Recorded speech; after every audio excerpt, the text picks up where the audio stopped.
हम तो डूबेंगे सनम, लेकिन तुम्हें भी ले डूबेंगे। यही कुछ कहना है पाकिस्तान के फील्ड मार्शल आसिफ मुनीर का। पूरे वर्ल्ड को न्यूक्लियर वेपन की धमकी दे डाली है और कह रहे हैं कि पूरे आधे के आधे वर्ल्ड को अगर हम पे न्यूक्लियर वॉर हुआ तो हम उससे भी ले डूबेंगे। पाकिस्तान के आर्मी चीफ आसिम मुनीर ने गीदड़ भभकी दी है। अमेरिका में आसिम मुनीर ने परमाणु हमले की धमकी दी है। अगर हम डूब रहे होंगे तो आधी दुनिया को साथ ले जाएंगे, ये कहा आसिम मुनीर ने। पाकिस्तान ये करता चला आ रहा है तो जवाब देना बनता था सर। रात को 1:05 से लेके 1:30 बजे तक 25 मिनट में खेल खत्म कर दिया। प्रधानमंत्री नरेंद्र मोदी ने सेना को फ्री हैंड दे दिया है। सेना को दी गई है खुली छूट और उसका मतलब क्या है ये समझिए। पाकिस्तान के खिलाफ सेना को एक्शन की छूट है। ये पीएम मोदी ने प्रधानमंत्री आवास पर हुई हाई लेवल मीटिंग में कहा है। प्रधानमंत्री मोदी ने यह भी साफ कर दिया है कि टारगेट और हमले का समय सेना ही तय करेगी। जी हां, इस तरह का बयान एक देश का आर्मी चीफ देता है और सबसे बड़ी बात, उसके अगले दिन अमेरिका के chief of defence staff general Dan Caine उनके साथ मुलाकात करते हैं। आपकी स्क्रीन पर दोस्तों ये तस्वीर है जब आसिम मुनीर मुलाकात कर रहे हैं अमेरिका के chief of defence staff general Dan Caine के साथ। तो यहां पर एक सवाल हमारी सरकार से भी है, भारत सरकार से भी है। क्या यह हमारी विदेश नीति की नाकामी नहीं है कि एक जिहादी जनरल की मेजबानी अमेरिका कर रहा है, कि डोनाल्ड ट्रंप आए दिन भारत की तौहीन करते रहते हैं और हमें एक आतंकवादी देश पाकिस्तान के बराबर लाकर रख दिया है। आसिम मुनीर की धमकी पर पड़ोसी देश भारत में खौफ का माहौल है। भारत की भी क्या जिंदगी है, कभी ट्रंप के हाथों बेइज्जत होते हैं, कभी फील्ड मार्शल के हाथों। भारतीय कह रहा है कि आसिम मुनीर अमेरिका की सरजमीन पर खड़े होकर धमकी दे रहा है कि अगर पाकिस्तान की सरजमीन को कुछ हुआ तो हम आधी दुनिया को तबाह कर देंगे।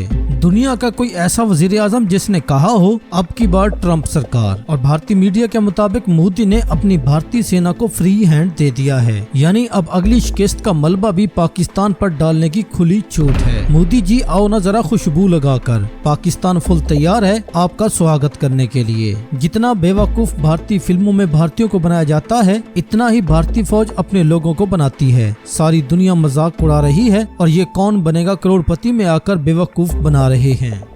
क्या ये सवाल हमें अपने विदेश मंत्री से नहीं पूछना चाहिए कि ऐसा हो क्यों रहा है? क्योंकि जब आपका सारा फोकस प्रधानमंत्री नरेंद्र मोदी को विश्व गुरु बनाने को लेकर होता है तब यही होता है। आज मुद्दा सिर्फ ये नहीं है कि एक जनरल भारत को क्या धमकी दे रहा है और उसके जरिए आधी दुनिया को धमकी दे रहा है, आधी दुनिया को तबाह करने की बात कर रहा है। खबर यह भी है दोस्तों कि अब पाकिस्तान, चाइना, बांग्लादेश ये सब एक ताकत बनते जा रहे हैं और ये भारत के लिए अच्छी खबर नहीं है। पाकिस्तान ये करता चला आ रहा है तो जवाब देना बनता था सर। रात को 1:05 से लेके 1:30 बजे तक 25 मिनट में खेल खत्म कर दिया। इन्होंने कहा दुनिया का कोई एक ऐसा देश बताओ जहां ट्रंप ने टैरिफ ना लगाया हो। दुनिया को कोई ऐसा देश बताओ जहां का प्रधानमंत्री जाकर के कहता हो अब की बार ट्रंप सरकार, नमस्ते ट्रंप, हाउडी मोदी, विश्व गुरु। ट्रंप और मोदी की जो दोस्ती है वो अटल है। अब देखिए अमेरिका के साथ नया अध्याय चलेगा। चीन की आवश्यकता नहीं, रूस की आवश्यकता नहीं, कोई नहीं, मोदी ही मोदी, ट्रंप ही ट्रंप। किसने कहा कोई है ऐसा देश? ये है वो देश। और उसके बाद 30 टाइम्स प्रेसिडेंट डोनाल्ड ट्रंप जाकर के पूरे विश्व में घूम घूम के कहते हैं मैंने फोर्स किया था उस सीज फायर को जो भारत और पाकिस्तान ने जिसको अपनाया। एक ही देश है, यह है वो देश। और उसके बाद यहां टैरिफ लगता है पड़ोसी मुल्कों पे 16%, 19%, यहां 50% का टैरिफ है। यह है वो महान दोस्ती। जब विपक्ष कहता था अमेरिका की लाइन टो मत करिए, यही नहीं, माननीय अटल बिहारी वाजपेयी, बात भाजपा की नहीं है, वाजपेयी का हमने हमेशा सम्मान किया है। हम विपक्ष में थे, हमने उनकी नीतियों के खिलाफ बोला, लेकिन वाजपेयी पैलेस्टीन पे खड़े हो गए। आप बच्चे जाकर के यूट्यूब पे उनकी स्पीच को सुनिए, कैसे बब्बर शेर की तरह प्राइम मिनिस्टर वाजपेयी ने कहा कि भारत का एक स्टैंड पैलेस्टीन के साथ। और मोदी साहब चले गए इजराइल के पीछे, क्यों? क्योंकि डोनाल्ड ट्रंप ने कहा है छोड़ो पैलेस्टीन। क्योंकि पाकिस्तान जो है वो गीदड़ भपकियों से बाज नहीं आता, और जब अमेरिका का साथ मिल जाता है तो ऐसा लगता है भाई उसमें हवा भर गई है और फिर तो वो आधी दुनिया को अपने साथ खत्म करने की बात कर रहा है। आधी दुनिया को ले डूबेगा ऐसा मुनीर कह रहा है, लेकिन हमारे आर्मी चीफ ने भी कह दिया है कि युद्ध के लिए समस्त देशवासियों को तैयार रहना है। तो अब इस घटनाक्रम को किस तरह से इंटरप्रेट किया जाए और उस धमकी में कितना दम है, ये बातचीत करने के लिए हमारे साथ खास मेहमान इस वक्त स्टूडियो में जुड़ चुके हैं। यार अमेरिका वालों ने वीजा क्या दे दिया, ये आसिम मुनीर तो हगने के लिए भी अब अमेरिका चला जाता है। और हगने से मेरा मतलब है पीछे से नहीं, मुंह से। आसिम मुनीर जिन्होंने खुद को प्रमोशन देकर फील्ड मार्शल बनवा दिया, एक्चुअली में ये आदमी है फील्ड मार्शल, आजकल अमेरिका का बहुत दौरा कर रहे हैं। होना भी चाहिए। जब ट्रंप मेहरबान तो गधा पहलवान होता ही है। हालांकि गधा ट्रंप को भी बोला जा सकता है, हरकतें सारी वैसी उनमें भी हैं। और दो गधे इस वक्त आपस में एक दूसरे पर मेहरबान हुए पड़े हैं। इसी चक्कर में आसिम मुनीर के अमेरिका के ट्रिप बहुत लग रहे हैं। पहले भी व्हाइट हाउस ने इस ब्लैक दिल वाले आदमी को अपने यहाँ डिनर पर बुलाया और खाना पीना खिलाया।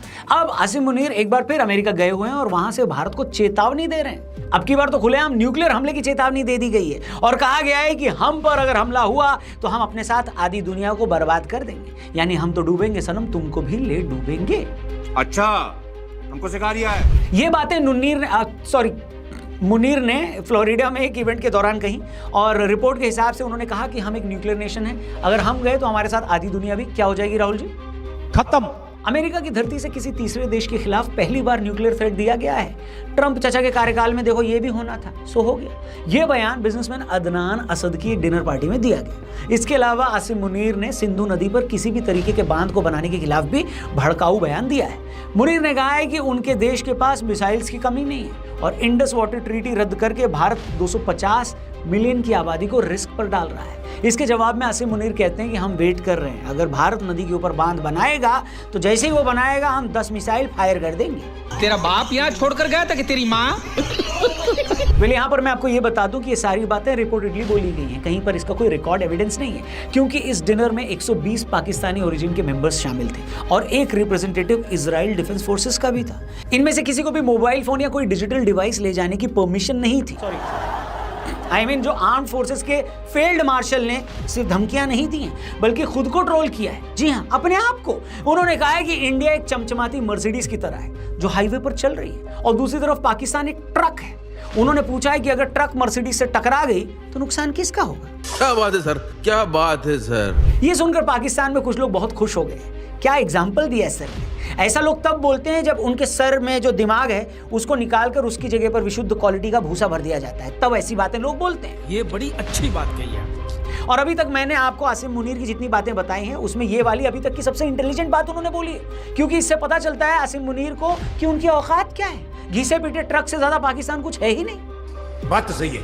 आसिम मुनीर ने ये तो बता दिया। ये कह रहे हैं कि भारत का प्रतिशोध अभी पूरा नहीं हुआ है, ये इंसानियत के दुश्मनों के साथ चलने वाला प्रतिशोध लगातार जारी है। और इसकी बानगी तो तब एक बार फिर से दिखी जब सेना ने एक बार फिर इंडिकेट कर दिया कि हमको युद्ध की स्थिति के लिए तैयार रहना चाहिए।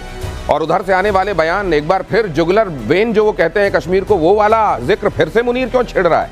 एक बार फिर से आपको यह दिखाई दे रहा है कि आसिम मुनीर युद्ध वाली बातें कर रहा है, बजरी का ट्रक और मर्सिडीज वाले कंपैरिजन कर रहा है। क्या एक बार फिर बहुत जल्द हम देख रहे हैं सिंदूर का जो पॉज बटन था उससे उंगली हटने वाली है? आइए खबर देखिए, उसके बाद अपने एक्सपर्ट के पास आपको ले चलता हूं। पाकिस्तान को लेकर आर्मी चीफ का बड़ा बयान, पाकिस्तान से जल्द ही दोबारा युद्ध संभव। आर्मी चीफ ने कहा युद्ध के मुताबिक तैयारी करनी होगी। जनरल उपेंद्र द्विवेदी ने कहा ऑपरेशन सिंदूर में सरकार ने सेना को फ्री हैंड दिया था, सरकार की तरफ से सेना को फ्री हैंड दिया गया था। जनरल उपेंद्र द्विवेदी ने कहा कि हमको युद्ध के मुताबिक तैयारी करनी होगी और दोबारा जल्द ही पाकिस्तान के साथ युद्ध संभव। एयर मार्शल पी के श्रीवास्तव, जनरल सिन्हा दोनों मेरे साथ यहाँ स्टूडियो में मौजूद हैं। ये जब कहा जाता है यूं ही नहीं कहा जाता, ये हमेशा सेना को तो मालूम है कि उसको हमेशा अपने आप को तैयार रखना है, लेकिन जब ये संदेश आकर दिया जाए, जब ये मालूम हो कि ये संदेश सिविलियंस तक भी पहुंचेगा और अक्रॉस द बॉर्डर भी पहुंचेगा, पूरी दुनिया तक पहुंचेगा, तो उसके मायने होते हैं। इस समय ये बात क्यों कही गई है सर? बिल्कुल सही दिन आपने पकड़ा, बिल्कुल सही बात पकड़ी है। अगर सेनाध्यक्ष, क्योंकि सेना हमेशा सतर्क और सजग रहती है एक दुश्मन को टक्कर देने के लिए और उनको मात देने के लिए, लेकिन अगर ये चीज पब्लिक स्पेस में आ रही है इसका मतलब देश को भी तैयार होना पड़ेगा, ये देशवासियों को भी तैयार होना पड़ेगा। और जब देश किसी युद्ध के लिए तैयार होता है तो देशवासियों को त्याग के लिए भी तैयार करना पड़ेगा, आप सबको तैयार होना पड़ेगा। ये चेतावनी आज प्रतिशोध की तरफ से जा रही है कि देखिए जिस तरह के खतरे मंडरा रहे हैं, जिस तरह मुनीर के जगह जगह जाने के चर्चे हो रहे हैं जो बाद में हम लोग बताएंगे, लेकिन अभी देश को सतर्क रहना पड़ेगा। ये चेतावनी आ गई है सेनाध्यक्ष की तरफ से और ये बहुत बड़ी बात है। केवल सेनाएं युद्ध नहीं लड़ती, पूरा देश युद्ध लड़ता है। हर एक नागरिक अपनी अपनी भूमिका निभाता है अपनी जगह पर रहते हुए, और इसीलिए ये बात महत्वपूर्ण है। सर कुछ इम्पेंडिंग दिखाई दे रहा है क्या आपको? देखिए ये तो सबको पता है कि ऑपरेशन सिंदूर थमा है, रुका नहीं है, जारी है।